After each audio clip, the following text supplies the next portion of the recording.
Hello guys, welcome back to our channel. இன்றைக்கி நம்ம என்ன சுற்றி பார்க்க போகிறோம் அப்படின்னா, ஒடிசா புவனேஸ்வரில் இருக்கிற பொட்டானிக்கல் கார்டன் தான். வாங்க எப்படி இருக்குன்னு பார்க்கலாம்.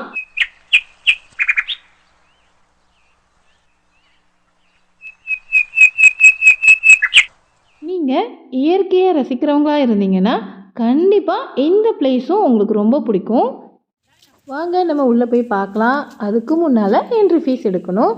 40 ரூபா பெரியவங்களுக்கு, 15 ரூபா சின்னவங்களுக்கு. உள்ளே போய் பார்க்குறவங்களுக்கான சில ரெஸ்ட்ரிக்ஷன்ஸ், அதில் மெயினாக என்ன அப்படின்னா, பிளாஸ்டிக் வாட்டர் பாட்டில் ஏதாவது எடுத்துகிட்டு போகிறதா இருந்தோம்னா அதுக்கு தனியாக 25 ரூபா கட்டணும். திரும்ப நம்ம ரிட்டர்ன் வரும்போது அந்த வாட்டர் பாட்டிலில் காட்டினோம்னா நம்ம கட்டின 25 ரூபாயே திருப்பி தந்துடுவாங்க. எதுக்குன்னா உள்ளே நீட்டாக பிளாஸ்டிக் ஃப்ரீ ஜோனாக இருக்கணும் அப்படிங்கிறதுக்காக தான். ஓகே, டிக்கெட் எடுத்தாச்சு, வாங்க உள்ளே போகலாம்.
நிறைய கண்கவர் மலர்கள்லாம் பூத்து குலுங்குச்சு. அதோட குழந்தைகள் விளையாடுறதுக்கு ஊஞ்சல், சீசா அந்த மாதிரி நிறைய இருந்துச்சு. குழந்தைகள் நல்லா என்ஜாய் பண்ணுவாங்க. அடுத்ததாக இந்த மலர்களை ஸ்டார் ஷேப்பில் வர மாதிரி வடிவமைச்சிருந்தாங்க. பார்க்குறதுக்கு ரொம்ப சூப்பராக இருந்தது. வாங்க பக்கத்தில் போய் அந்த மலர்களை எல்லாம் ரசிக்கலாம்.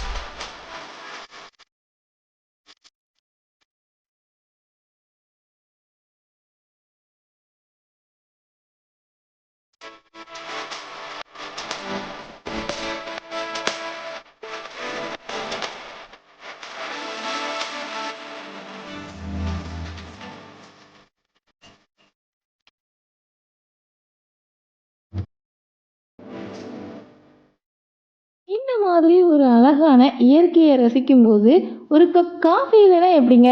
அதனால தான் உள்ளேயே ஒரு காஃபி ஷாப்பும் வச்சுருந்தாங்க.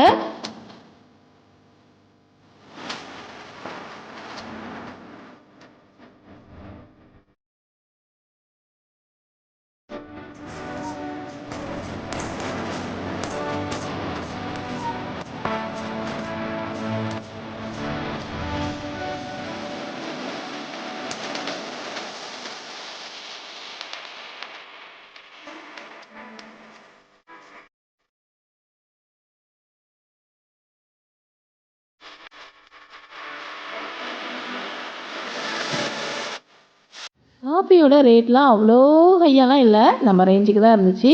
நாங்கள் கேப்பச்சினோவையும் கோல்ட் காஃபியும் ஆர்டர் பண்ணியிருந்தோம்.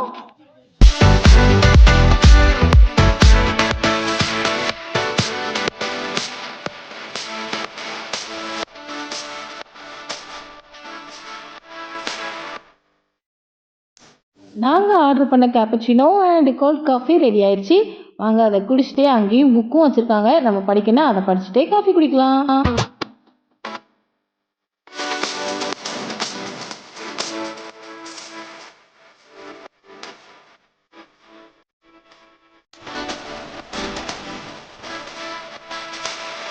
இந்த இடம் வந்து பார்க்குறதுக்கு ரொம்ப அழகாகவும் அமைதியாகவும் இருக்கிறதுனால ஃபோட்டோ எடுக்கிறதுக்கு செமையான பிளேஸ்ன்னு சொல்லலாம்.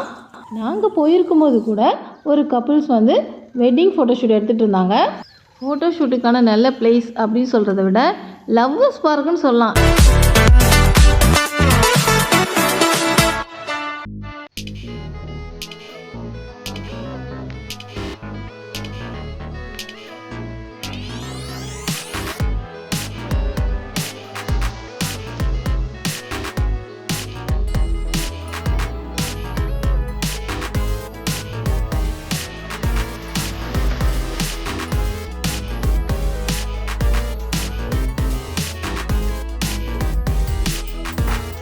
அங்கே இருந்த பூக்களில் எங்களை மிகவும் கவர்ந்த பூக்கள் அப்படின்னு பார்த்தீங்கன்னா இந்த பூக்கள் தான்.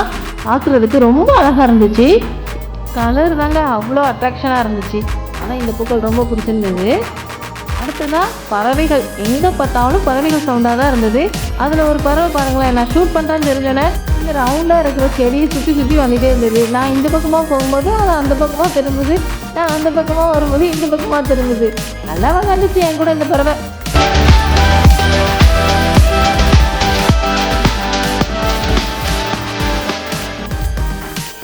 அந்த பறவையோட கொஞ்சம் நேரம் விளாண்டுட்டு அப்படியே வரும்போது ஃபவுண்டெயின் போர்டு பார்த்தோன்னே இங்கே அழகான ஃபவுண்டெயின் இருக்கு போலையே அப்படின்னு நினச்சி பார்த்தோம். ஆனால் அங்கே ஆன் பண்ணலை. அன்றைக்கி அதை ஆன் பண்ணாமல் வச்சிட்டாங்க போல். அதனால் நாங்கள் போகிற அன்றைக்கி அந்த ஃபவுண்டெயின் பார்க்க முடியல. அடுத்ததான் இன்னொரு பிளேஸ் பாருங்கள், இது செமையான பிளேஸு. ஒரு மரத்தை சுற்றி வட்டமாக அடுக்கடுக்காக வர மாதிரி பூஞ்செடிகளை நட்டுருந்தாங்க. எங்களுக்கு என்ன ஃபீல் ஆச்சுன்னா, நடனத்தில் ஒரு புத்தகம் வச்சுருந்தாங்கன்னா இன்னும் இந்த பிளேஸ் செமையாக இருந்திருக்குமோ அப்படின்னு நினச்சோம்.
ஓகே ஃப்ரெண்ட்ஸ், இந்த வீடியோ உங்களுக்கு பிடிச்சிருந்ததுன்னா லைக் பண்ணுங்கள், கமெண்ட் பண்ணுங்கள், மறக்காமல் உங்கள் ஃப்ரெண்ட்ஸ்க்கும் இந்த வீடியோவை ஷேர் பண்ணுங்கள். இதே மாதிரி வேறொரு அழகான வீடியோவில் மீண்டும் சந்திக்கலாம். தேங்க்யூ, பாய்.